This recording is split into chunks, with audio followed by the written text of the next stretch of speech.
We shall discuss a very important glomerular disorder, that is IgA nephropathy. Important, why do I say so? It is the most common glomerular disease.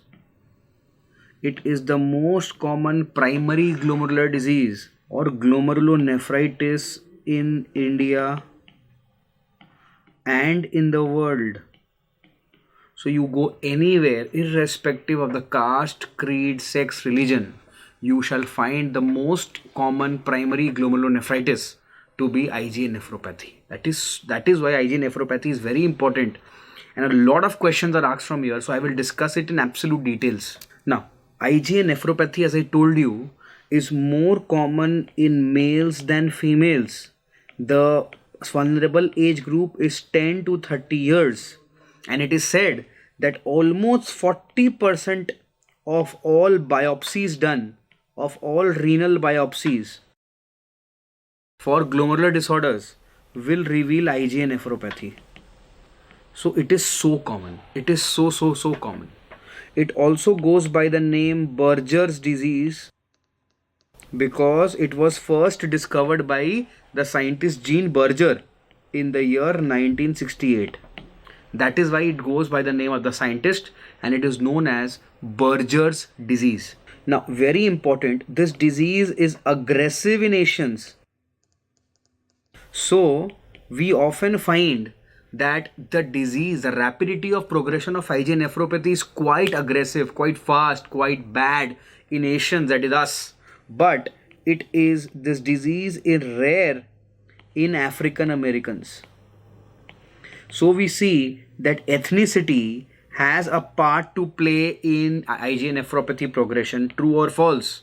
All the following statements are true about IgA nephropathy except answer will be ethnicity also has a part to play, because it has seen that some genetic predisposition causes it is to be aggressive in Asians, whereas it is rare. The disease is rare in African Americans.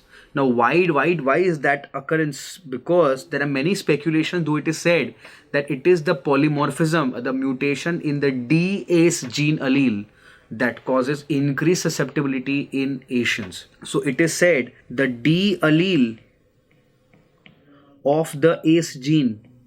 So there are many alleles of the gene. That could be I, that could be D. So it is the D allele of the ACE gene is associated with increased susceptibility in Asians. This is one of the reasons. So it might be asked in a Central Institute exam that what causes Asians to be more predisposed. The prevalence is also more in Asia. And why is it more aggressive? It is due to the D allele of the ACE gene. So this is about the basic epidemiology of the IgA nephropathy. Now you must also understand that approximately 5% general population can have IgA deposition in the kidneys. So does it mean that 5% of all the population has IgA nephropathy?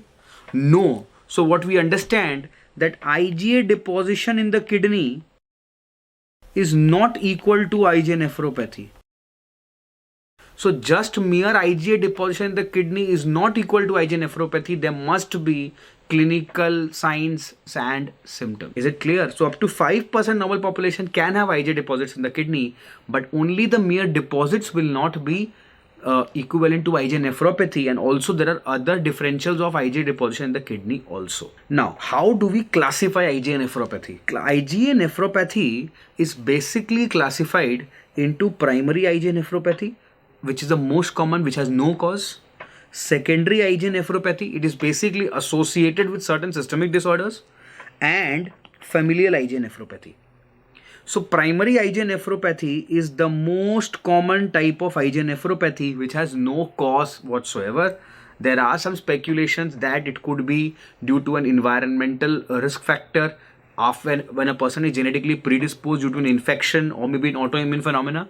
But again, the exact cause is not known. Coming to secondary IgA nephropathy, there are many associated disorders. Now, with regard to associated disorders, right, if we start thinking from the lungs, it could be sarcoidosis, If we come down, it could be alcoholic liver disease, it could be cirrhosis, it could be inflammatory bowel disease like Crohn's disease. You can have celiac disease, a very important skin disease, dermatitis herpetiformis. So there are numerous disorders as we can enumerate. It could be IgA vasculitis, HIV, toxoplasma, ankylosing spondylitis, seronegative spondyloarthropathy. There could be celiac disease, dermatitis herpetiformis, Crohn's disease, liver disease. But what to say, alcoholic cirrhosis is the most common secondary association of IgA nephropathy, that, or to say, IgA nephropathy is most common secondarily associated with alcoholic liver disease. Others are neoplasia like mycosis fungoides, lung carcinoma. Then you can have gluten sensitive enteropathy. You can have Sitka syndrome or the Sjogren syndrome.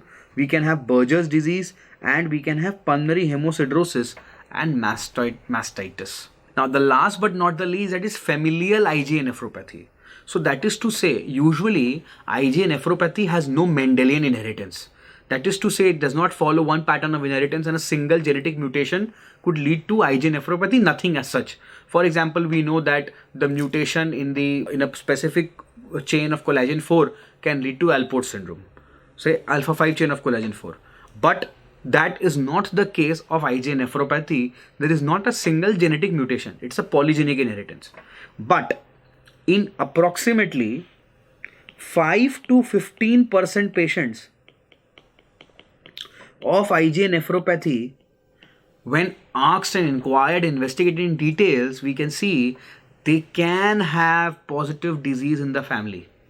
5 to 15% of IgA nephropathy patients have disease in family members.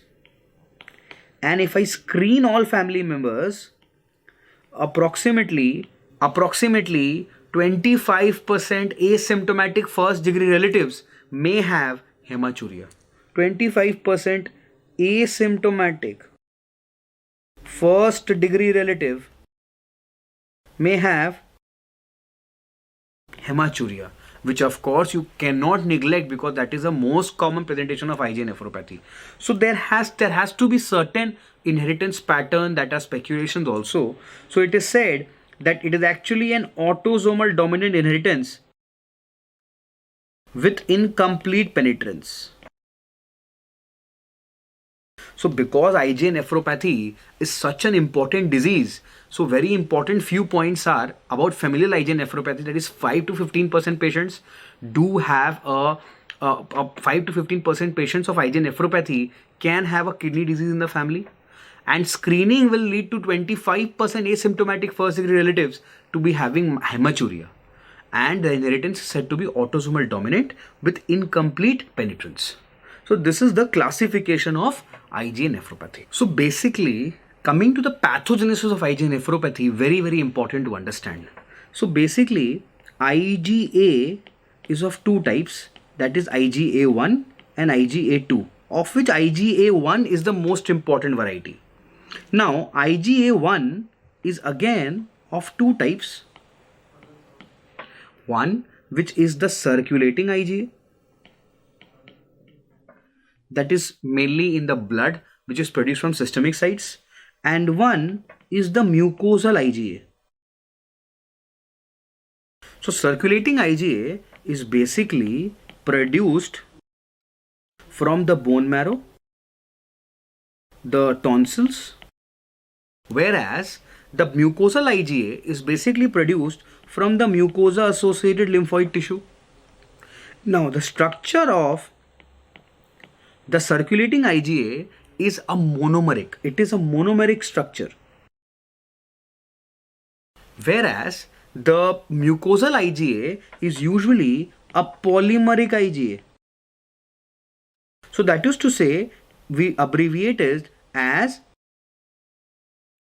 so it is a polymeric IgA1 which is produced at the mucosal surface. So this is the basic. Now what happens here is, in a genetically predisposed individual, when there is an antigen exposure,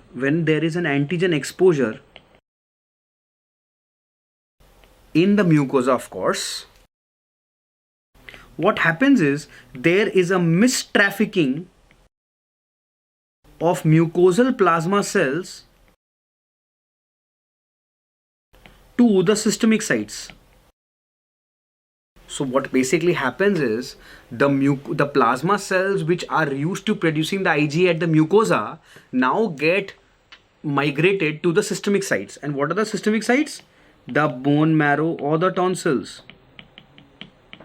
So what happens now is actually the polymeric IgA1 gets produced at systemic sites, which normally are otherwise produced at the mucosa. So these polymeric pathogenic IgA1 that are in the circulation are actually abnormal, are actually pathogenic and abnormal. Why? Because first of all, they normally are produced at the mucosa and not in the systemic circulation, not in the blood. But they have come in the blood, and they have four important things which are actually pathogenic and bad. That is, number one, they are polymeric. So the pathogenic IgA is actually pathogenic. It is contributed by, because number one, it is polymeric. Number two, it is more anionic. Number three, it is poor O-galactosylated. So normally in the hinge region of IgA1, there is a galactose moiety that is added.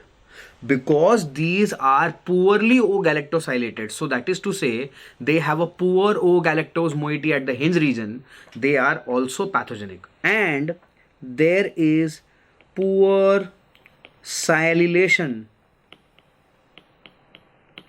So we can understand by a simple mnemonic that there are two things which are more and two things that are less. So there is more polymeric, more anionic. Less galactosylated, less sialylated. So these are four important things which have been asked previously in AIIMS exam as well.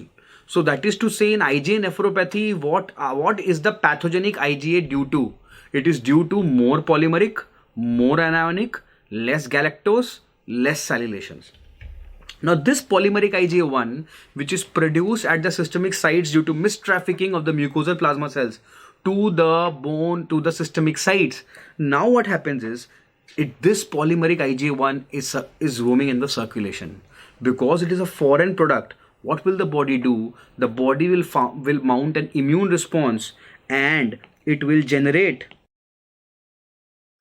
of IgG against the galactose deficient polymeric IgA1.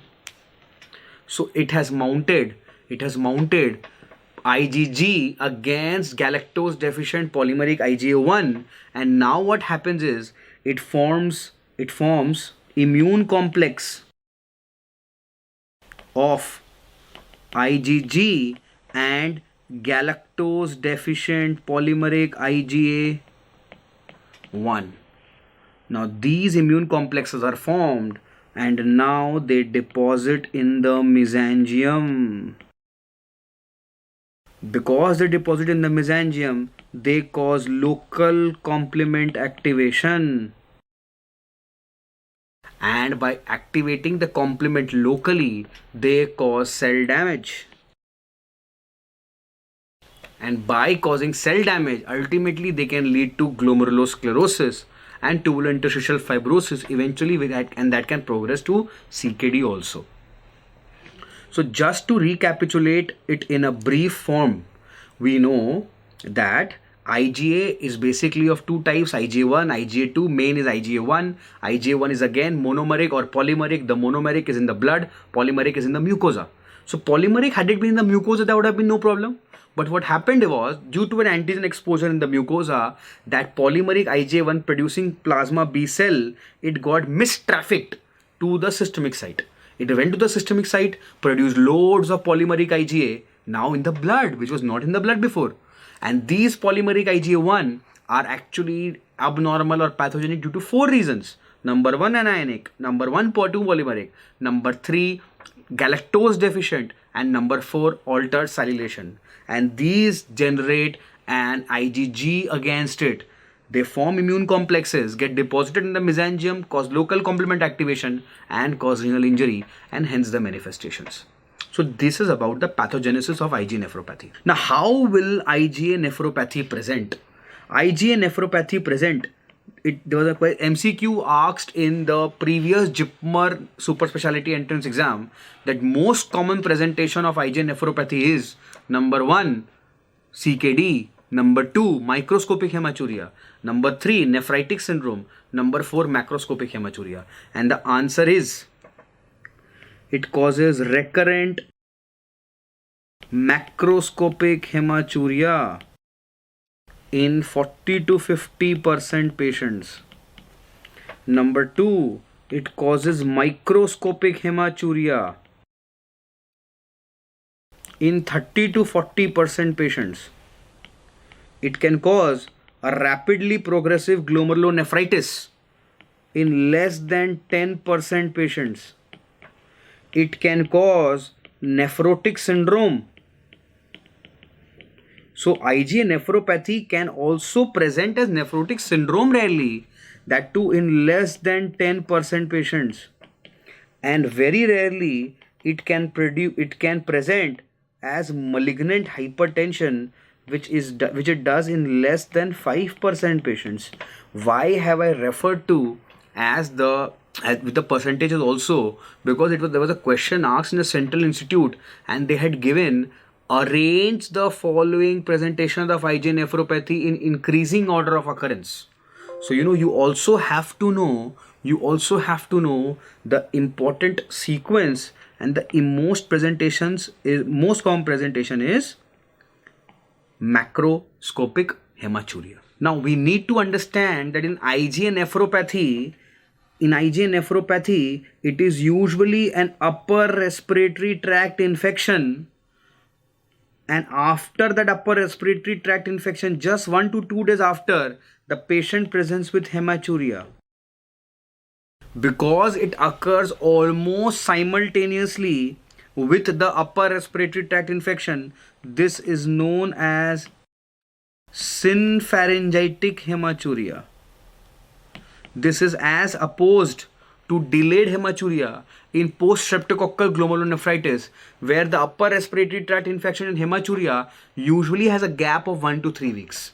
Whereas here, it almost coincides with hematuria.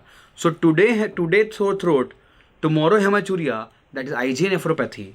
Today sore throat, 3 weeks later hematuria, 2 weeks later hematuria. Answer is post-streptococcal glomerulonephritis. Now, also we must understand that macroscopic hematuria usually occurs in young patients. And it occurs early in the disease course. Not later. It usually occurs early. Now, what if a patient of IgA nephropathy presents to you with AKI, with acute kidney injury? So IgA nephropathy patient has come to you with a rising serum creatinine, say a creatinine of 1.6 or 1.7 milligrams per deciliter. So what will you think of? The causes of acute kidney injury in a patient of IgA nephropathy is, of course, related to the disease. Number 1, it could be a crescentic or a rapidly progressive glomerulonephritis. Very, very important. Of course, you will look for crescents in the biopsy. If it is so, then you will treat it like a crescentic glomerulonephritis. If not so, very commonly, the macroscopic hematuria can actually clog the tubules of the kidney and can lead to an acute tubular necrosis type of a presentation, and that can also lead to acute kidney injury. So it could clog or block the tubules and it can lead to AKI. So not only can RPGN, but also macroscopic hematuria can sometimes lead to AKI, which of course improves with time. So this is about the various clinical features of IgA nephropathy. Now, how does IgA nephropathy progress, or what is the natural history of IgA nephropathy? Is it a very benign disease like post-streptococcal glomerulonephritis?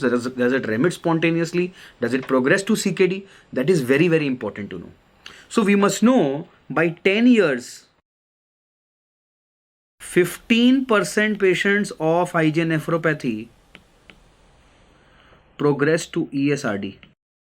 By 20 years, 25% patients of IgA nephropathy progress to end stage renal disease. So IgA nephropathy is not at all a benign disease. So if 100 patients you diagnose of IgA nephropathy today, after 10 years 15 of them will develop end stage renal disease. This is such a bad disease to have. This is such a bad disease to have. How will it behave? It will depend on certain prognostic factors which we shall discuss very soon. Now very important to know is in IgA nephropathy, the GFR falls by 1 to 3 ml per minute per year. This also has been asked in an AIMS interview. That is, if an IgA nephropathy has a creatinine today, has a GFR today, which is say 80, and say next year also he has 80. So does it mean that that patient is absolutely stable? I'm talking about the eGFR. The point to understand here is, even if a patient may have a stable creatinine, he might not have a stable GFR, because the GFR falls each year by 1 to 3 ml per minute per year, and because you calculate the eGFR from actually the creatinine, so it might give you a false value. Very, very important.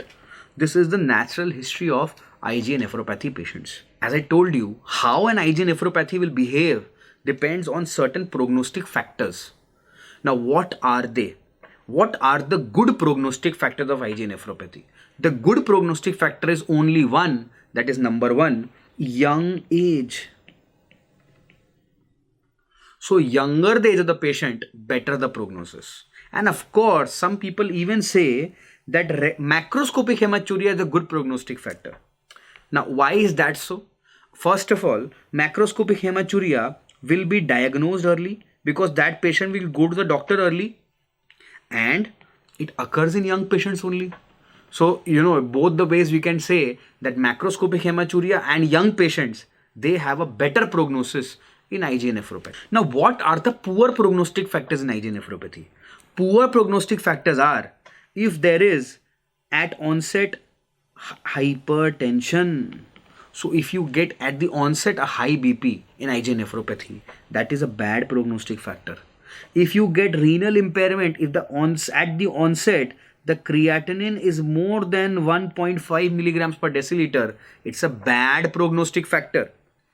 More the proteinuria, if the proteinuria at onset is more than 1 gram per day, it is a bad prognostic factor. If a patient is a smoker, if there is concurrent hyperuricemia, if the patient is obese, it is bad. If the patient is of more age, then also he is bad. Then also it is bad. So these are some clinical poor prognostic risk factors. What are the histopathological poor prognostic markers? Very important. Mesangial hypercellularity, endocapillary proliferation, segmental glomerulosclerosis, tubular atrophy, interstitial fibrosis, and crescents. All are bad prognostic factors. All are bad prognostic factors. So we can easily remember it by the MEST-C classification. M for mesangial hypercellularity, E for endocapillary proliferation, S for segmental sclerosis, T for tubular atrophy and interstitial fibrosis, and C for crescents. So all of them are bad prognostic factors. Recent studies have also shown that C4D deposition is associated with bad prognosis. This is one of the latest research papers. You can note it down and you can expect this question, especially in AIMS. If you qualify to the interview, very often you might be asked this, that tell me a recent bad prognostic marker of IgA nephropathy. Another one, let me tell you, podocyturia. If you in urine you are excreting podocytes, that means you have extensively damaged the filtration barrier. It is also a bad prognostic marker. So only two good prognostic markers, that is young age, macroscopic hematuria, rest all are bad. Now what are certain factors that do not have any bearing at all on the prognosis? Number one, serum IgA level. Now serum IgA level is usually increased in 30 to 35% patients of IgA nephropathy. But if it is increased, if it is not increased, it is decreased, it does not matter at all. Whatever be the case, it does not have an impact on the prognosis. Number one is serum IgA. Number two, gender, whether it's a male or a female, does not impact the prognosis. And last but not the least, the intensity of IgA deposits, whether it is an IgA up to 3 or IgA 2, depending upon the intensity, does not actually tell you how the patient will behave, whether he'll be bad in terms of progression or good. This is about the important prognostic marker, and this is very, very important. Very, very, very, very important. The prognostic markers of IgA nephropathy, it was asked in NEET SS 2019 also. Coming to, now we do know that there will be mesangial hypercellularity and there will be mesangial IgA deposition in IgA nephropathy. Now we have also discussed it elsewhere, that what are the other conditions that can have mesangial IgA deposition. I told you even 5% of normal population can have IgA deposition in the kidney. Of course, IgA nephropathy. You have IgA vasculitis, that is Henoch, Schondel, purpura, also has IgA deposition in the mesangium. Then you have lupus nephritis, very, very important, very, very important. So basically, histopathologically, it might be sometimes difficult if you get an IgA with C3 and IgG, etc. in lupus. But how to differentiate lupus? So how to differentiate lupus from IgA nephropathy? The way to differentiate here is the dominant immunoglobulin deposited in lupus nephritis is IgG, whereas it is in IgA nephropathy, it is IgA. Very importantly, the C1q marker of the classical complement pathway is positive and specific for lupus nephritis. It is absent in IgA nephropathy.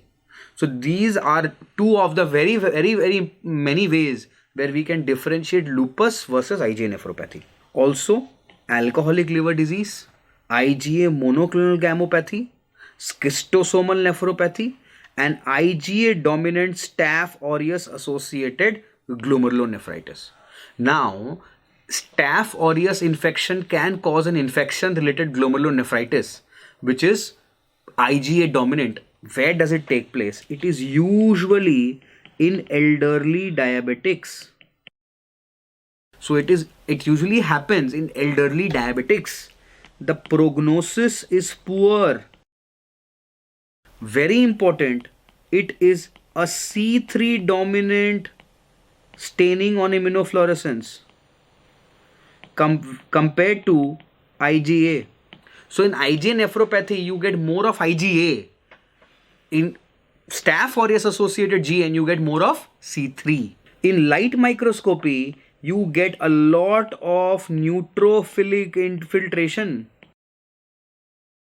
compared to IgA nephropathy. And very importantly, the prognosis is poor.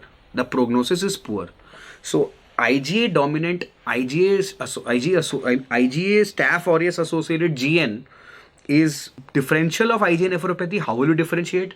IgA nephropathy more in children, more in elderly people. It is more common in diabetics, has a poorer prognosis, very bad prognosis. It has a C3 dominance compared to IgA dominance of IgA nephropathy, and it has more of neutrophilic infiltration because it is just like a infective glomerulonephritis. Now coming to pathology, very, very important.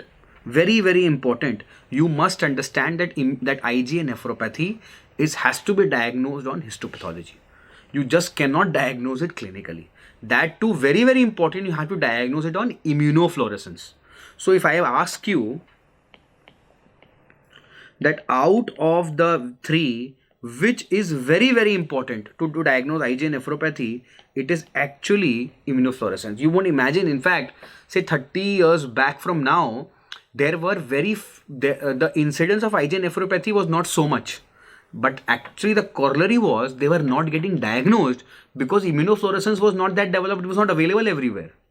As the IF techniques improved, the incidence of IgA has increased. Actually, we have started catching more IgA nephropathy because we were not equipped to diagnose IgA before. So what do you get? What actually do you get in IgA nephropathy? Yeah. So in the light microscopy of IgA nephropathy, what you get is you get mesangial proliferation, which could be diffuse, which could be focal. You could even get crescents if it is a bad IgA nephropathy.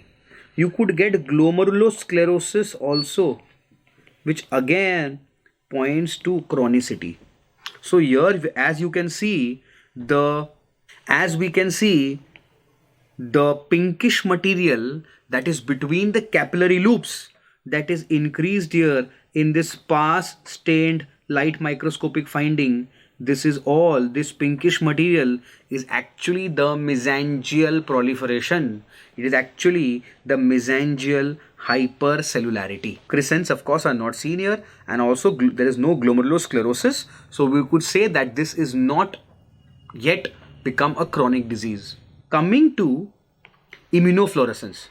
Now in immunofluorescence what we get is, we get the definitive diagnosis of IgA nephropathy is done by the demonstrating the glomerular immunodeposits which stain dominant, or it stains dominant for IgA or co-dominant for IgA with either IgM or IgG. So you have to get, so you can see here the granular deposits of IgA in the mesangium demonstrated by these fluorescent green color in the immunofluorescence microscope, which has stained selectively the mesangium. So if I ask you, the most important immunoglobulin that is stained here is IgA. Also after IgA, what important thing you can find here is, you will find C3 deposits. IgA deposits you have to find in 100% patients. Without IgA deposits you cannot diagnose IgA nephropathy. Also you can find C3 deposits in approximately 90% patients, and you know, also not so commonly also you can find deposits of IgM. You can find deposits of IgM. Coming to electron microscopy, what you will find here is, as you can see here, the structure marked D, there are electron dense deposits in the mesangium, whereas the capillary loop is absolutely normal. So there are electron dense mesangial deposits. There are electron dense mesangial deposits, and there is increased mesangial cellularity. There is increased mesangial cellularity. Some patients may even have subepithelial deposits. Again, that is a marker of severe disease. So just to revise with you, the most important hallmark of IgA nephropathy is staining in the immunofluorescent microscope for IgA. In the immunofluorescent microscope, you get dominant or co-dominant glomerular staining for IgA, and with C3. C3 is found in 90% patients. In light microscopy, you get mesangial proliferation, you may get sclerosis or crescents. In electron microscopy, you get mesangial hypercellularity with electron dense mesangial deposits. Now, coming to the Oxford classification of IgA nephropathy. Now, the Oxford has given a standardized way to report IgA nephropathy histopathology.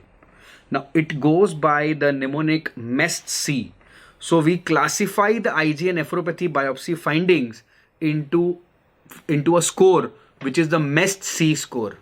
It goes by the name M for mesangial hypercellularity, E for endocapillary hypercellularity, S for segmental sclerosis, T for tubular atrophy and interstitial fibrosis, and C for crescents. So this is how you report a patient of IgA nephropathy on biopsy. So you give the scoring to patients. You can score mesangial hypercellularity as 0 or 1, endocapillary hypercellularity as 0 or 1. This is 0 or 1. This could be 0, 1 or 2. This could be 0, 1 or 2, depending upon the extent of involvement. So the maximum score a patient can have is 1, 2, 3, 5 and 7. So you basically say it is M1, E1, T1, S0, C0. This is how you say whatever be the exact correlation. Now coming to each and every point separately, what does mesangial hypercellularity denote to you? So the mesangial hypercellularity actually is associated with, what is it? What is the importance of mesangial hypercellularity? The importance is it is associated with decrease in GFR or progression to CKD. So more the mesangial hypercellularity, the patient will have higher chances of progressing to CKD. If the patient has endocapillary hypercellularity, what does it denote? It shows it will be more responsive to immunosuppressive therapy. So I can say if a patient has more endothelial hypercellularity, there are more chances of reverting this patient and by giving him a immunosuppressive therapy. Now what if a patient has segmental glomerulosclerosis? So if a portion of the glomerulus is sclerosed, it is going towards chronicity. What does it tell you? What importance does it have? It actually correlates with the rate of declining kidney function. So M associates with the amount and S associates with the speed. Coming to tubular atrophy and interstitial fibrosis, it actually associates with both progression and rate of fall in GFR. So it is actually T which combines the effects of both M and S. Coming to crescents, they are of course a very bad prognostic marker. If you have crescents, it means the disease is rapidly active. It shows that the patient has rapidly progressive glomerulonephritis. If of course there are more than crescents in more than 50% glomeruli, you know that it is a crescentic glomerulonephritis. This is the importance and the Oxford MESC classification, and you do know that after the prognostic factors, if one area you will be asked questions from in IgA nephropathy is Oxford MESC classification. Very, very important. Very, very important. Now, one thing I forgot to tell you was in mesangial hypercellularity, how do you define mesangial hypercellularity? It is defined as more than equal to 4 mesangial cells per mesangial area.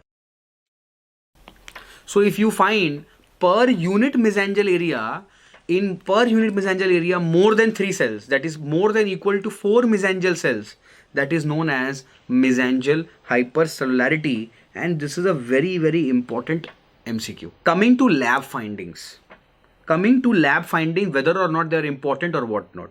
First of all, you have to understand there are no validated serum or urine diagnostic markers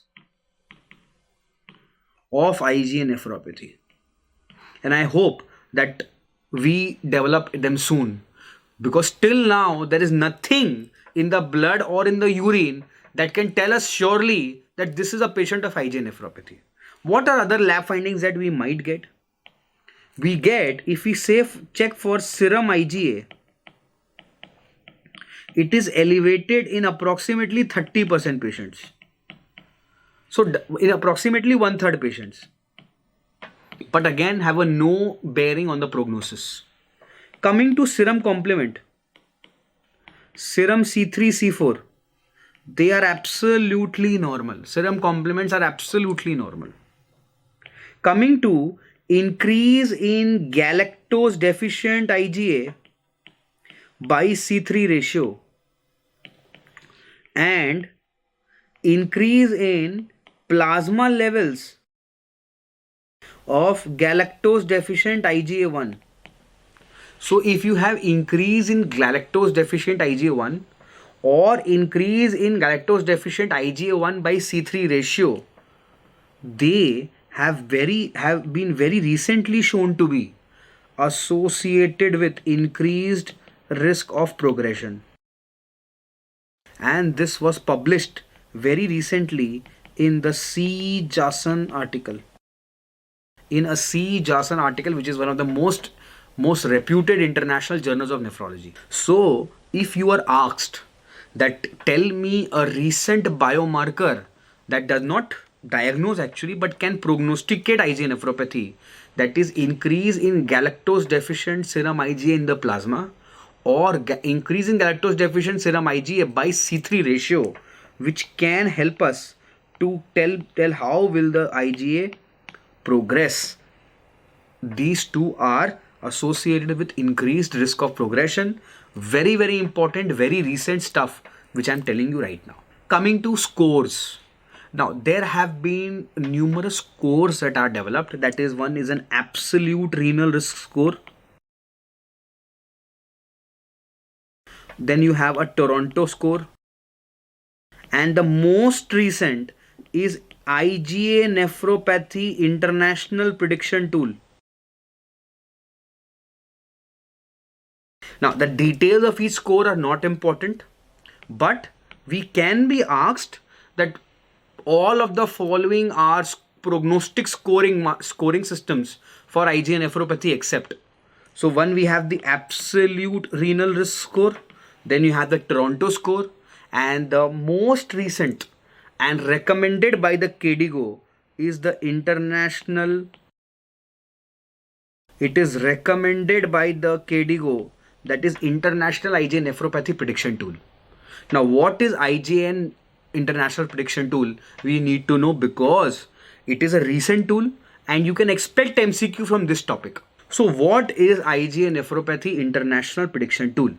It basically has a few important scores that are graded on. Number one, eGFR at biopsy, systolic blood pressure at biopsy, diastolic blood pressure at biopsy, proteinuria at biopsy, age at biopsy, the ACE inhibitor at biopsy, immunosuppression at biopsy, and you have the four important scores from the Oxford classification, that is the M, E, S and T. So you have the 9, 10, 11 and 12. So just to summarize, you have 4 points from histopathology, 2 points from treatment, that is ACE inhibitor and immunosuppression. Then you have 2 things from history, that is age and race. You have 2 things from examination and 2 things from report, that is proteinuria and eGFR. I repeat myself, just remember the rule of 2. 2 things from history, 2 things from examination, 2 things from report, 2 things from treatment, and 4 things, 2 into 2, 4 things from histopathology. That makes it a total score of 12. And each is then graded accordingly. You need not remember everything, just remember the 12 points. So from history, you have the age at biopsy and the race. From examination, you have the systolic blood pressure, the diastolic blood pressure. From reports, you have the eGFR and proteinuria. From treatment, you have the ACE inhibitor and the immunosuppression. And from the biopsy, you have the M, S, M, E, S and T. What you do not have here is, which is even more important to remember, that is, you do not have crescents. You do not have hematuria present or not, which is very, very important. So they have excluded the crescentic IgA nephropathy. They have not excluded the IgA nephropathy with crescents in this prediction tool. They have excluded the crescents. So there is no crescents, there is no hematuria. And these 12 points can be asked as all except. Very, very important. Very recent. Very recent. We have to remember this. Now coming to the management of IgA nephropathy. Now this is quite a controversial area because quite a few questions are asked almost each year in some or the other exam from this topic, and a lot of controversies exist because in many books a few different things are given. So to avoid any controversy, I will discuss the latest 2020 KDIGO guidelines of IgA nephropathy verbatim with you so that there is no confusion at all. Coming to IgA nephropathy, how do you treat? When you get an IgA dominant glomerulonephritis, the first thing is to exclude secondary causes so that you know that it is not the primary IgA nephropathy. Exclude the secondary causes, that is vasculitis, HIV, alcoholic liver disease and stuff like that. Then you diagnose a patient of idiopathic IgA nephropathy. When you get a patient, obviously do the kidney MEST-C scoring according to the KDIGO guideline and stratify the patient according to International IgA Nephropathy Prediction Tool, both of which I have discussed in details. Then what you do, immediately if the patient has come to you, you will give the patient, every patient has to be offered supportive care. By supportive care, you mean BP control, you mean give him maximum tolerated dose of ACE inhibitor ARB, lifestyle modification and assess the cardiovascular risk. Now after you have given the patient supportive care of at least 90 days, still the proteinuria is more than 1 gram per day. If the proteinuria is still more than 1 gram per day after 3 months of supportive therapy, that is BP management, ACE inhibitors, ARB mainly and salt restriction, now what do you do? Then you will assess whether the patient is fit for immunosuppressive therapy or not. So to see the fitness for immunosuppressive therapy, you will see basically two things. Number one, whether there is active clinical disease on biopsy and what is the rate in decline in GFR. If the patient's GFR is less than 30, it means the patient, probably now the patient has reached an irreversible state. Now you can't do much, just continue supportive maximal care. If despite doing this, the patient's GFR is more than 30, then you discuss the risk-benefit ratio with the patient as to do you need steroids or not. Tell him the side effects. There can be exaggeration of his blood glucose. He can have proneness to infections. And then give him the steroid if the risk-benefit ratio is applicable. So this is what the KDIGO suggests. Now, to sum up everything, if a patient of IgA nephropathy comes to you, who is definitely idiopathic, and if the proteinuria is more than 500 milligrams per day, you give the patient supportive care. What do you mean by supportive treatment? You mean number one, BP control. Number B, ACE inhibitors or ARB, that is a maximum tolerated dose. Number C, lifestyle modification. What do you mean by lifestyle modification? You mean weight control and salt intake reduction. Salt intake reduction. So you give the patient supportive therapy for 3 to 6 months. For 3 to 6 months. Now after supportive therapy, if the patient after 90 days what can happen? The proteinuria is less than 1 gram per day, and the creatinine or the GFR is stable. If it is so, if after supportive therapy, then if after supportive therapy the GFR and the proteinuria is stable, you do not have to do much for the patient. He is responding to supportive therapy. Just continue supportive treatment. Don't try to do much in this patient. But if after 90 days you find, number 1, proteinuria more than 1 gram per day, number 2, progressively declining GFR, number 3, active disease on biopsy. So if you have a progressively declining GFR, but GFR must be more than 30, the proteinuria is more than 1 gram per day, there is progressively declining GFR but of course more than 30, and there is active disease on the biopsy, then you can discuss the patient, the risk benefit ratio, and you can, after, if the risk profile of the patient is okay, you can consider immunosuppressive therapy. So if you are ever asked what is the indication of steroids in IgA nephropathy, it is these 3. What is the indication of steroid therapy in IgA nephropathy is these 3. At the same time, you must know when are steroids not recommended. Not recommended. Number 1, if the GFR is less than 30 ml per minute, always refrain from steroids. If on the biopsy there is prominent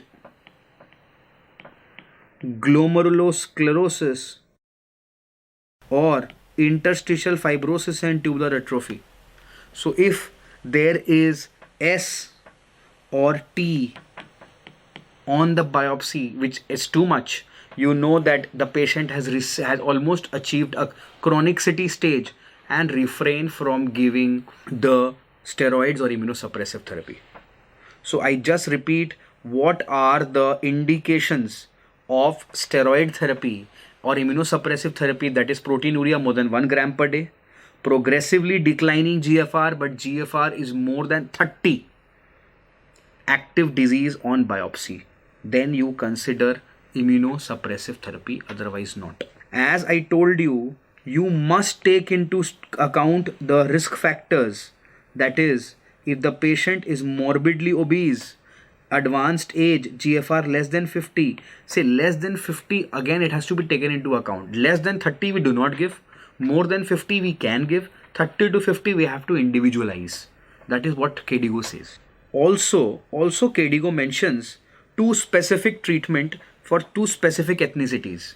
In Japanese, they can consider a tonsillectomy, and in Chinese, they can consider MMF because their local trials have shown these treatments to be respectively beneficial, but not for the generalized population. So this is about the treatment protocol. Now, what in the immunosuppressive therapy will you give the patient if he is a candidate? Say for example, despite 90 days, you have given supportive therapy, the patient's proteinuria is still 2 gram per day, and the patient's GFR is say 80. So you can give him an immunosuppressive therapy. What will you give him? You will obviously give him steroids. At what dose? You will give him 2 milligram per kg into 2 months, and then monthly tapering, and then total duration of 6 months. Coming to other immunosuppressive therapy, what else can you give? Can you give the patient mycophenolate mofetil? Can you give the patient calcineurin inhibitors? Can you give the patient azathioprine? Can you give the patient fish oil, which was once very popular? Can you go for a tonsillectomy? Let me tell you a blanket answer as given by the KDIGO. None, not all are not recommended. I only told you with one asterisk mask, with one conditions apply, this can be given in Chinese patients as a steroid sparing agent, and this can be done according to local guidelines that is promoted by the Japanese population. That is what KDIGO endorses. Now, let us do a few MCQs which will consolidate our knowledge on this. Which of the following treatments regarding IgA is correct? Fish oil is recommended. No, it is not recommended. Tonsillectomy should be routinely performed at risk for GFR loss. It should not be routinely performed. In patients with GFR less than 30, prednisolone must be given. Why will you give prednisolone if the GFR is less than 30? Not at all. MMF is not recommended for progressive GFR loss. Azathioprine is recommended. Azathioprine is not recommended, and MMF is also not recommended. So in my opinion, the best statement is D. The best statement is D.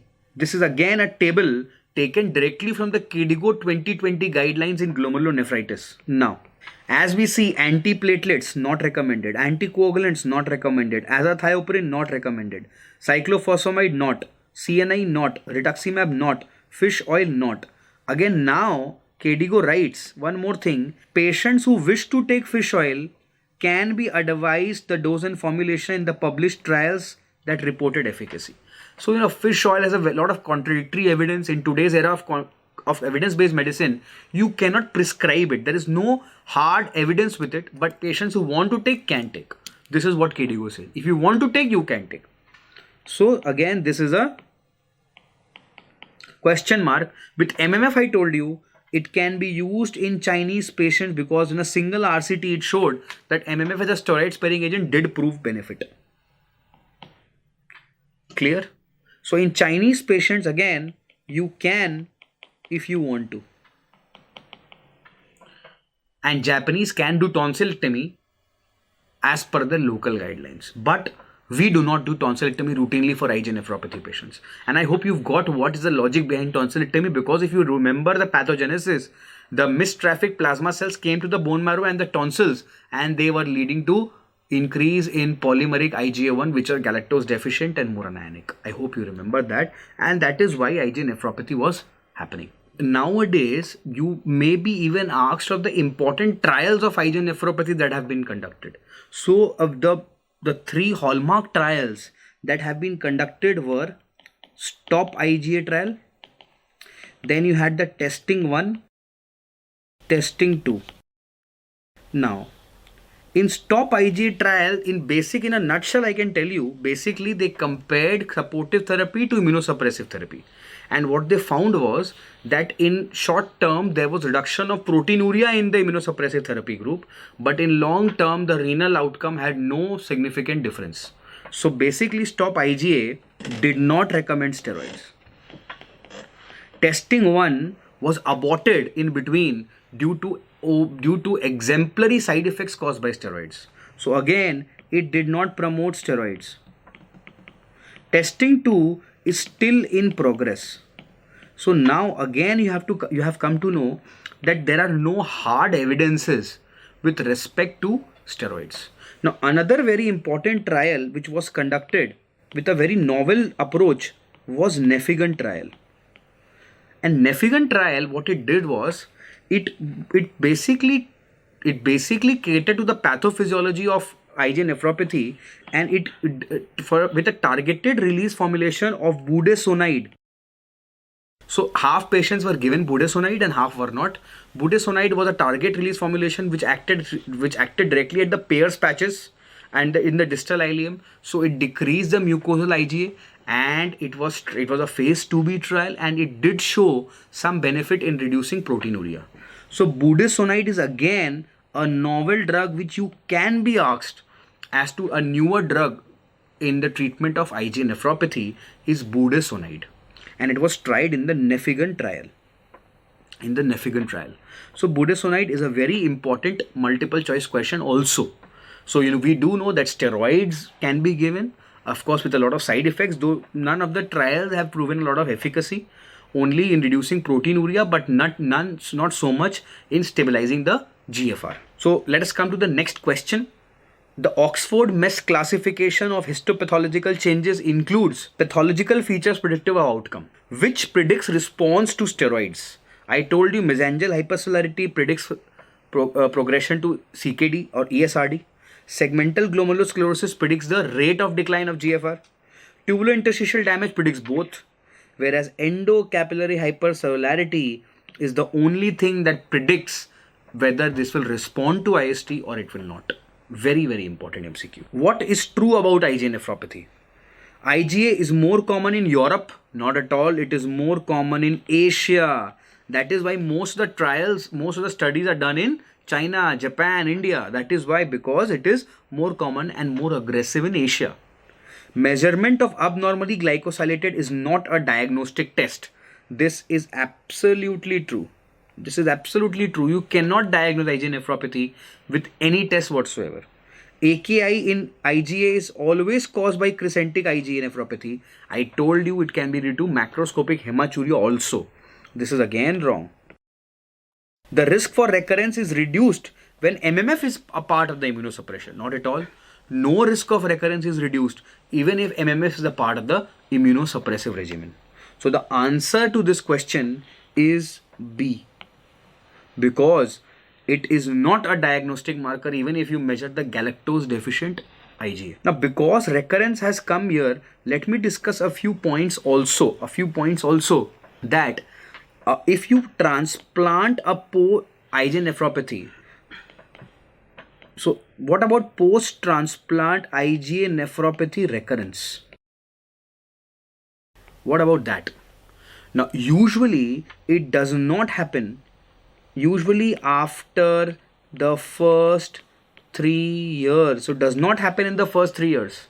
Histological recurrence can occur in 50 to 60% cases, but the clinical recurrence occurs only in 30 to 40% cases. And no immunosuppressive therapy can reduce the recurrence of IgA nephropathy whatsoever. But very, very important, the risk factors for recurrence are number 1, related donors. It has been seen that in related if you take a kidney from a related donor, you have a higher chance of recurrence than from an unrelated donor. This is very, very important. Very, very important. Number B, early withdrawal or stopping of steroids post-transplant. So if you continue the steroids for a longer period, you are more likely to not have a recurrence of IgA nephropathy. These two are very, very important in knowing post-transplant recurrence. So with this, we have discussed all the facets of IgA nephropathy, almost everything. And, thank you for patient listening.